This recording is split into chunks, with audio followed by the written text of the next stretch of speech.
স্বামীর মৃত্যুর পর স্ত্রীর করণীয় কি তার নাজাতের জন্য, এবং কি আমল করলে তার কবরে পৌঁছাবে। অন্য সবাই যা করবে স্ত্রীও তা করবে, ভিন্ন কিছু না। স্বামীর নাজাতের জন্য দান খয়রাত বা আমল করলে সওয়াব কি শুধু স্বামীকেই দেওয়া হবে, না স্ত্রীও পাবে?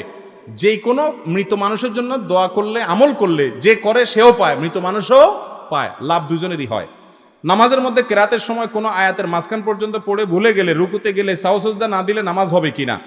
মাঝখানে একটা আয়াত বাদ গেলে সেজদায়ে সাহু লাগবে না, যদি অর্থ পরিবর্তন না হয়। কিন্তু কোন আয়াত বাদ গেলে অর্থ পরিবর্তন হবে এটা বোঝার জন্য আবার আলেম হওয়া দরকার, জটিল। তবে হ্যাঁ, এক জায়গাতে পড়ে মাঝখানে বাদ দিয়ে অন্য আয়াত থেকে পড়লে জায়েজ আছে, কিন্তু এভাবে পড়া উচিত না। এটা নামাজের সুন্নতের খেলাফ। ধারাবাহিকভাবে এক জায়গাতে পড়া উচিত, কিন্তু যদি অর্থ পরিবর্তন না হয়, বিকৃত না হয়, নামাজ হয়ে যাবে। মহিলাদের ইমামতি করা জায়েজ আছে কিনা? না, জায়েজ নাই। মহিলাদের ইমামতি করা কি নাই? জায়েজ নাই। কিছু আলট্রা মডার্ন মুসলমান বাইরে হয়েছে আমেরিকাতে, আমাদের দেশে আছে, মহিলারা কি করে? ইমামতি করে। ভাই, মহিলা যদি ইমাম